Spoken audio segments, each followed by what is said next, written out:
راولپنڈی کی bank road. میں راولپنڈی کی بینک روڈ سے پہلے اپنے کالج کے دنوں میں آشنا ہوا۔ وہ بھی کیا دن تھے جب شام کے رنگوں کے ہمراہ ہم دوست بینک روڈ پر بہروں بے مقصد گھوما کرتے تھے۔ بینک روڈ کی بہت سی عمارتیں ہمارے سامنے تعمیر ہوئیں اور بہت سی جگہیں دیکھتے ہی دیکھتے ہماری نگاہوں کے سامنے معدوم ہو گئیں۔ اب سوچتا ہوں تو یوں لگتا ہے اگر صدر راولپنڈی کا دل تھا تو بینک روڈ اس دل کی شاہراہ تھی جہاں زندگی ہمارے دلوں کے ساتھ دھڑکتی تھی۔ نیشنل بینک کی وسیع و عریض عمارت کی وجہ سے یہ بینک روڈ کے نام سے جانی جاتی تھی۔ اب تو بہت سے بینکوں کی برانچیں اس کے دائیں بائیں واقع ہیں۔ راولپنڈی اور لال کرتی سے آتے ہوئے مال روڈ سے صدر کی طرف مڑتے ہوئے دائیں جانب پوسٹ آفس کی عمارت تھی، ایک وسیع و عریض عمارت۔ اس کے ساتھ ہی Khan and sons wine shop تھی۔ یہ وہ زمانہ تھا کہ ابھی وائن پر پابندی عائد نہیں ہوئی تھی۔ اسی جگہ پر مشہور شالیمار ریستوران تھا جہاں شاعر اور ادیب جمع ہوتے تھے۔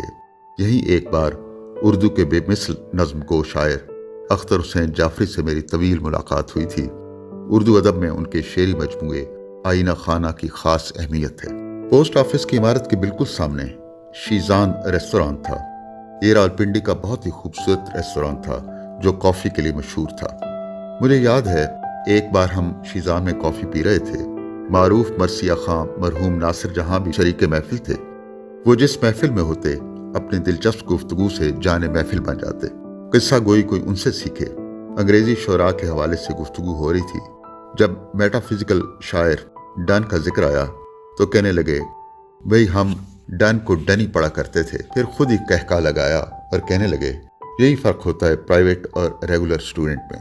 اب نہ وہ شیزان کا شجر رہا اور نہ اس شجر پر بیٹھنے والے پرندے۔ شیزان سے آگے جائیں تو دائیں طرف امریکن سینٹر کے وسیع و عریض عمارت تھی جہاں گرمیوں کی دوپہروں میں ایئر کنڈیشن ماحول میں کتابیں پڑھنے کی سہولت موجود تھی۔ امریکن سینٹر کے بالکل سامنے لنڈن بک کمپنی تھی۔ اب نہ شالیمار ریستوران رہا، نہ شیزان کیفے، نہ امریکن سینٹر اور نہ ہی لنڈن بک کمپنی۔ شیزان سے ذرا آگے آئیں تو بائیں طرف ایک نیا ریستوران بن رہا تھا جس کا نام برلاس تھا۔ اس کی تکمیل پر یہ ہمارا مستقل ٹھکانہ بن گیا۔ سیڑھیاں چڑھ کر اوپر والی منزل پر جائیں تو گلاس وال سے باہر کا منظر، چلتے پھرتے لوگ، سڑکوں پر بھاگتی آتی جاتی گاڑیاں، سب کچھ صاف نظر آتا تھا۔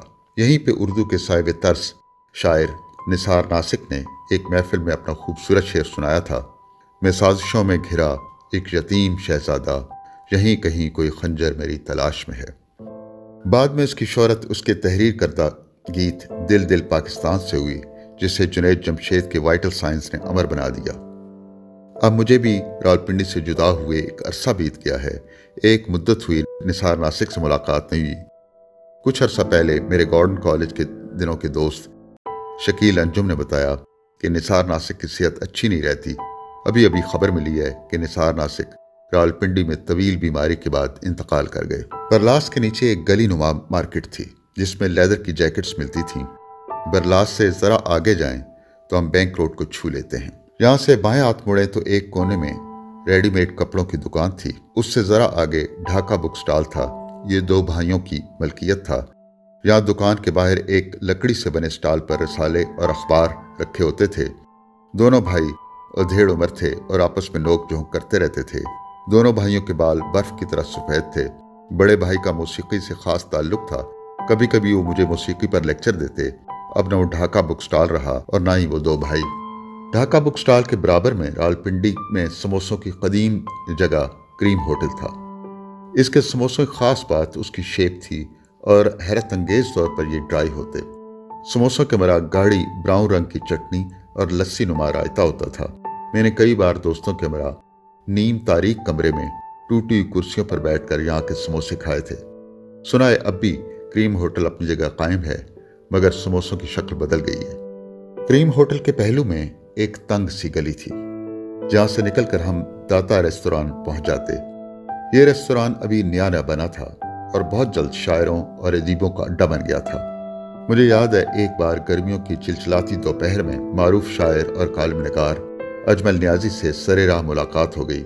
نیازی صاحب کسی زمانے میں گارڈن کالج میں اردو پڑھاتے تھے۔